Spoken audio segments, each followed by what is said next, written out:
अस्सलाम वालेकुम। I hope आप सब ठीक होगे और अपना ख्याल रख रहे होगे। तो आज की वीडियो में मैं आपसे एक शैम्पू का रिव्यू शेयर करूंगी जो शैम्पू है Vince intense keratin shampoo for extreme dry damage hairs के लिए। विंसे 2008 में इस्टेब्लिश हुई कंपनी है और ये ब्यूटी प्रोडक्ट्स मैन्युफैक्चर करते हैं। इनकी कंपनी में सीरम्स, हेयर केयर और डिफरेंट तरीके की प्रोडक्ट्स होती हैं हर रेंज की। ये जो है अपनी प्रोडक्ट्स तुर्की, चाइना और पाकिस्तान में सेल करते हैं। ग्लोबली भी सेल कर रहे होते हैं, जिस वजह से इनकी प्रोडक्ट्स की हाइप भी है और लोग इन्हें पसंद भी करते हैं। और इनकी रेंज भी मिड में ही आती है, बहुत ज़्यादा एक्सट्रीम एक्सपेंसिव नहीं है इनकी प्रोडक्ट्स।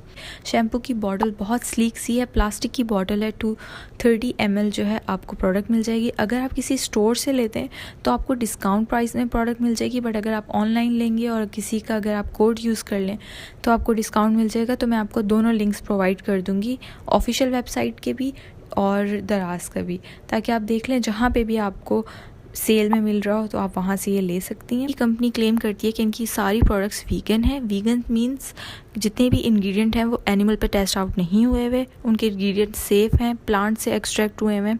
देन पैराबिन फ्री है। पैराबिन क्या होते हैं? वो प्रिजर्वेटिव होते हैं, वो कुछ केमिकल्स होते हैं जो यूज़ किए जाते हैं प्रोडक्ट्स में ताकि वो देर तक हम यूज़ कर सकें और उनमें कोई फंगल कंटेमिनेशन ना हो, कोई बैक्टीरियल कंटेमिनेशन ना हो, तो वो सेफ़ रहती हैं और इस तरीके से हम काफ़ी देर तक उस प्रोडक्ट को यूज़ कर सकते हैं और इस टाइम पीरियड एक प्रोलॉन्ग कर देते हैं किसी भी फॉर्मुलेशन का। तो इसमें पैराबिन्स नहीं यूज़ किए हुए, क्योंकि पैराबिन्स जो हैं वो जब हम अप्लाई करते हैं कोई भी चीज़ जिसमें पैराबिन्स हैं स्किन में एब्जॉर्ब हो जाती हैं और फिर हमारे हार्मोन्स को डिस्टर्ब कर सकती हैं और कैंसर कॉजिंग भी हो सकता है। इसकी कुछ परसेंटेज होती है, 0.8 तक कंसनट्रेशन यूज़ की जाती है, उससे ज़्यादा हार्मफुल होती है। बट स्टिल काफ़ी प्रोडक्ट्स ऐसी हैं जिनमें पैराबिन्स नहीं होते, तो ये भी पैराबिन सेव है। बट इसके अंदर सल्फेट है। सल्फेट जो है इसकी इंग्रेडिएंट लिस्ट में सबसे टॉप पर है, इसलिए ये लेदर बहुत अच्छे से कर देता है। तो हम सबसे पहले जो है इसकी पैकेजिंग की बात कर लेते हैं। तो प्लास्टिक की बॉटल है, ऊपर कैप है, विंसे लिखा हुआ है, इंटेंस केराटिन शैम्पू लिखा हुआ है, एक्स्ट्रा डैमेज रिपेयर है। नीचे हमें दिया हुआ है कि for extremely dry damage hairs के लिए 230 ml इसकी क्वांटिटी है। पीछे इसकी डायरेक्शंस दी हुई हैं, किस तरीके से आपने अप्लाई करना है, एप्लीकेशन किस तरीके से आपने करनी है, इंग्रेडिएंट लिस्ट दी हुई है, एक्सपायरी डेट दी हुई है, फिर मैन्युफैक्चर्ड कहाँ हुआ है, उसका एड्रेस है और किस तरीके से इन्हें अवार्ड मिले हुए हैं, वो सब। ओपन करके मैं आपको इसका टेक्सचर दिखा देती हूँ। इसका टेक्सचर बहुत लाइट वेट है, मतलब इतना थिक शैम्पू नहीं है ये।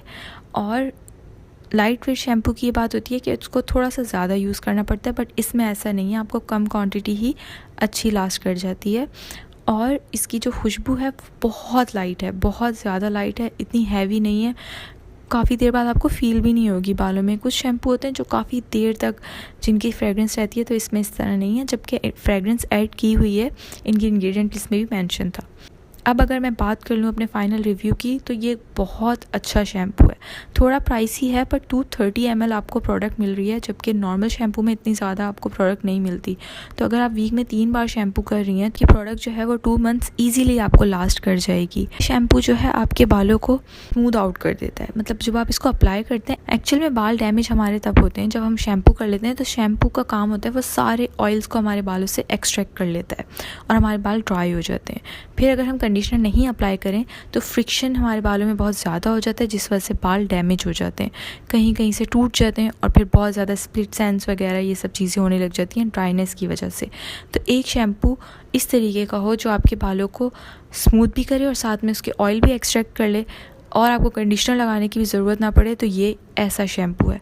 2 मंथ आपको इजीली लास्ट करेगा। अगर आप 3 टाइम्स जो है वीक में आप इससे बाल धो रही हैं, आपको कंडीशनर लगाने की भी ज़रूरत नहीं पड़ती। इसके बाद ये इतना अच्छा बालों को जो है धो देता है और बिल्कुल स्मूथ आउट कर देता है। हाँ, अब इसमें केराटिन लिखा हुआ है, तो केराटिन सोच के हमें ऐसा लगता है कि हमारे बाल स्ट्रेट हो जाएंगे। ऐसा नहीं है, मेरे डिसेंट स्ट्रेट बाल है तो वो थोड़े से स्ट्रेट फील होते हैं, बट बिल्कुल स्ट्रेट आपके बाल नहीं होंगे। जैसा टेक्सचर है बालों का, कर्ली हैं, स्ट्रेट हैं, वेवी हैं, वैसे ही रहेंगे, बट थोड़े बेहतर लगेंगे आपको, उनमें थोड़ी जान आ जाएगी।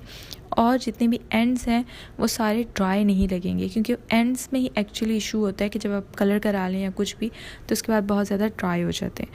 अगर आपने ऑयलिंग की हुई है बालों में तो ऑयल भी बहुत अच्छे से बालों से ये निकाल देता है। सजेस्ट करूँगी कि कंडीशनर भी अपनी रूटीन में ऐड करें।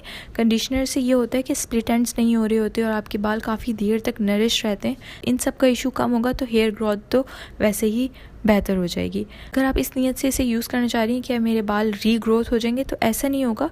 जो नॉर्मल ग्रोथ है आपके बालों की वो अच्छी रहेगी, बट कोई न्यू बाल नहीं निकलेंगे। अगर आपको कोई ऐसा इशू है कि आपके बाल नहीं ग्रो कर रहे या कुछ इस तरीके से, तब आपके लिए शैम्पू नहीं है। बट अगर आप चाह रही हैं कि एक अच्छा शैम्पू यूज़ करूँ जो बालों को ड्राई आउट ना करे, जिससे मेरे बाल अच्छे स्मूथ आउट हो जाए, नॉर्मल बाल हैं उन्हीं का टेक्सचर इम्प्रूव हो जाए, तो उसके लिए बेस्ट शैम्पू है ये। शैम्पू ड्राई स्कैल्प वालों को, मीन्स जिनके बाल थोड़े ड्राई रहते हैं, उनके लिए बहुत अच्छा है। नॉर्मल स्कैल्प वालों के लिए अच्छा है।